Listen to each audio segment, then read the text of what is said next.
Legendary jazz singer Billie Holiday was a survivor of racism, of misogyny, of sexual assault, of a government witch hunt.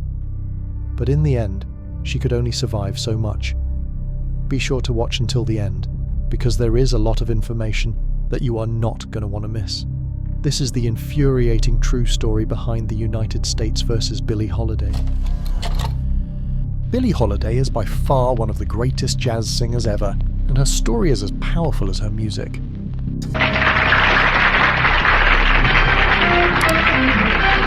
Hey there, baby, make up your mind, 'cause I've been waiting such a long, long time. Again, Studio 58 and the sound of jazz. Billie Holiday is one of a handful of really great jazz singers. My man, he don't love me. He treats me awful mean. She started out with a tough life in Baltimore and Philadelphia, facing a lot of struggles, and I mean a lot, from a young age. Despite these hard beginnings, she rose to fame with her incredible voice and unique way of singing, becoming a star in the jazz world.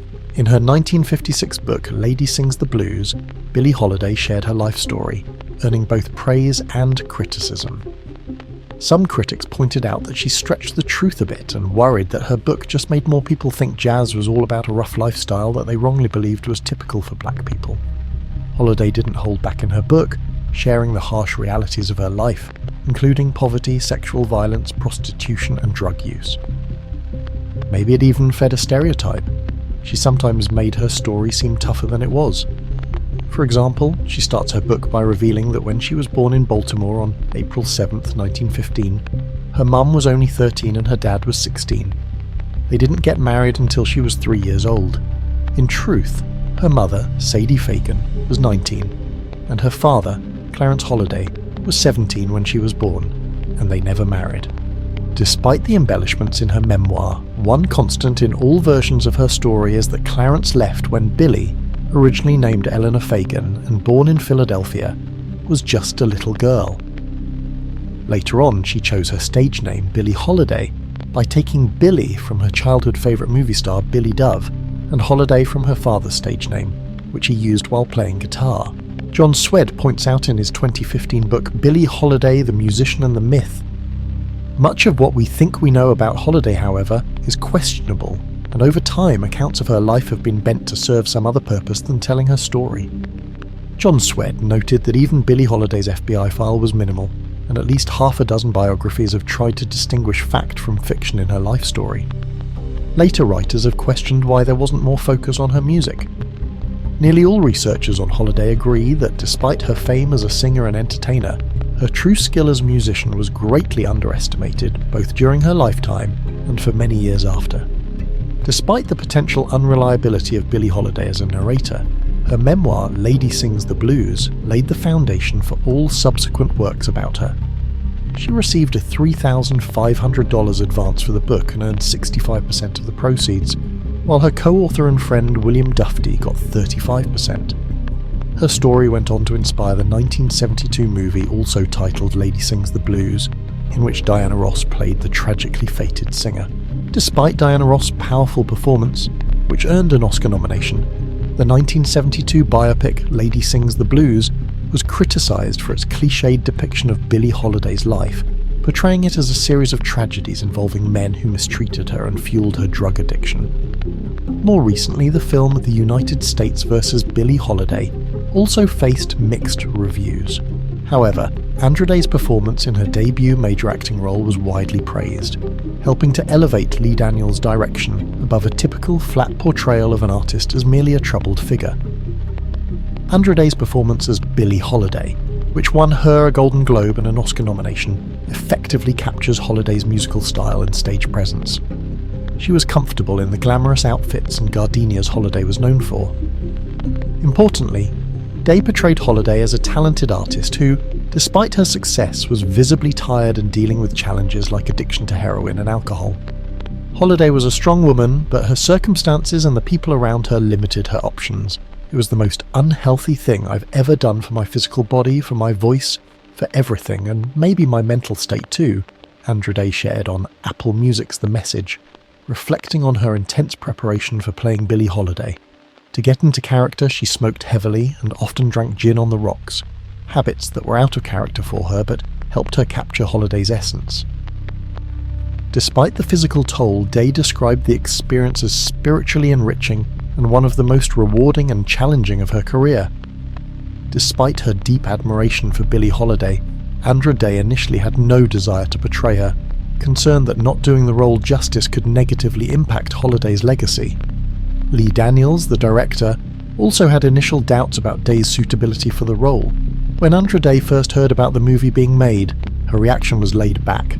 She told in News, "Let me know how it goes, I'll watch it in theatres, let it come out." She never felt like she was the perfect choice for the role. "Hell no, I'm still baffled, to be honest with you," she admitted, expressing her ongoing surprise at being cast. However, after meeting with Lee Daniels and reading the script, Andra Day saw the potential to honour Billie Holiday's legacy. Recognising this opportunity to vindicate Holiday, she agreed to take on the role. Andra Day was drawn to the role in The United States versus Billie Holiday, because the film aimed to examine not just the personal struggles of Billie Holiday with drug addiction, as portrayed in Lady Sings the Blues, but also the broader systemic issues that targeted her and other people of colour. The screenplay, penned by Pulitzer Prize-winning playwright Susan Laurie Parks, takes creative liberties for dramatic purposes. It's based on Johann Hari's 2015 book, Chasing the Scream, the First and Last Days of the War on Drugs, which delves into Holiday's conflicts with the legal authorities that pursued her. Johann Hari highlights in his book that Billie Holiday was born just months after the Harrison Act, which banned cocaine and heroin, was passed, a law that would shadow her throughout her life. Hari details how Holiday's career and life were systematically targeted by the US government in an early version of what would later officially be declared as the War on Drugs by Richard Nixon. This preemptive strike against her symbolised a broader campaign that affected many others, effectively making her a pawn in these efforts long before the formal declaration. Betty Carter remarked in John White's 1987 biography, Billie Holiday, Her Life and Times, about the stark differences in media coverage and treatment of drug offences among jazz musicians. Carter pointed out that Billie Holiday's arrests in the 1940s were highly publicised, contrasting sharply with the lesser-known arrests of white jazz singer Anita O'Day. Carter emphasised the lack of support systems for black individuals during that era, noting there was no rehabilitation places for black people, only prison, highlighting the racial disparities in the treatment of substance abuse and the criminal justice system. Anita O'Day, a white contemporary of Billie Holiday known for her role in the bebop style, and connected to West Coast artists like Mel Torme, faced legal issues when she was arrested in 1953 for smoking marijuana in a car, and later served time for heroin possession. Despite her legal challenges, O'Day resumed her music career after her release, and continued performing for another 40 years until her death at age 87. Billie Holiday, on the other hand, died on July 17, 1959, at the age of 44 from complications related to cirrhosis. At the time of her death, she had very little money, with only 70 cents in her bank account and $750 on her person strapped to her leg. As Billie Holiday lay dying in the public ward of Metropolitan Hospital in New York, she faced one more challenge. She had been refused admission to Manhattan's Knickerbocker Hospital because she was known as a drug user. While in the hospital, her room was raided, and she was arrested for possessing illegal narcotics. The police found a small amount of heroin, less than 1/8 of an ounce, in a tinfoil packet hanging from a nail on the wall opposite her bed. Billie Holiday was too ill to be taken into custody, so instead a police watch was stationed outside her hospital room. As she lay there, she began to experience withdrawal symptoms, one very final indignity after 20 years of the authorities keeping tabs on her. But even though they used her drug use as a reason to keep watching her, that's not what first got the authorities interested in Billie Holiday. It was back in 1939 at a club in New York City called Cafe Society in Greenwich Village, where Billie Holiday first sang Strange Fruit. This song is a sad one about how black men were treated in the South, starting with a horn sound that's as sharp as a scream. The song Strange Fruit starts with the lyrics, "Southern trees, there are strange fruit, blood on the leaves, and blood at the roots, black bodies swinging in the southern breeze, strange fruit hanging from the poplar trees. It was written by Abel Meeropol, who used the name Lewis Allen when he was working. Billie Holiday's recording of Strange Fruit from 1939 got some big honours. It was added to the Grammy Hall of Fame in 1978, and in 2002 the Library of Congress chose it to be kept safe in the National Recording Registry. Back when Billie Holiday sang Strange Fruit, a song protesting the mistreatment of black people, it was controversial. This was just 2 years after Congress didn't pass a law that would have made lynching a federal crime. The US government didn't approve of her song and told her to stop singing it, but Holiday didn't listen, even though people in her own group and the police warned her that it could wreck her career. She kept singing it anyway. Billie Holiday's goddaughter, Lorraine Feather, talked about how bold it was for Holiday to sing Strange Fruit. She mentioned this to Johann Hari in his book Chasing the Scream. At a time when most singers were performing love songs, though Holiday often sang these with a sad twist, Holiday did something very different. You simply did not have a piece of music being performed at some hotel that was about the killing of people, about such a sordid and cruel fact.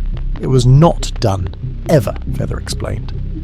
This made Holiday's choice to perform the song even more courageous. Billie Holiday became a target for the Federal Bureau of Narcotics, FBN, because of her refusal to stop singing Strange Fruit. After the end of Prohibition in 1933, former agents who had been chasing bootleggers were reassigned to tackle the drug trade under the FBN, which had been absorbed into the FBI. The first commissioner of the FBN, Harry Anslinger, particularly focused on black people. According to Johann Hari in Chasing the Scream, Anslinger believed that drug use caused black people to forget the appropriate racial barriers and unleashed their lust for white women, which fueled his aggressive targeting of them. Harry Anslinger particularly disliked jazz music and targeted jazz musicians. He directed his agents to focus on musicians who violated marijuana laws, planning a sweeping operation. His idea was to conduct a great national roundup arrest of all such persons on a single day, aiming to capture any musician involved in marijuana offences across the country all at once.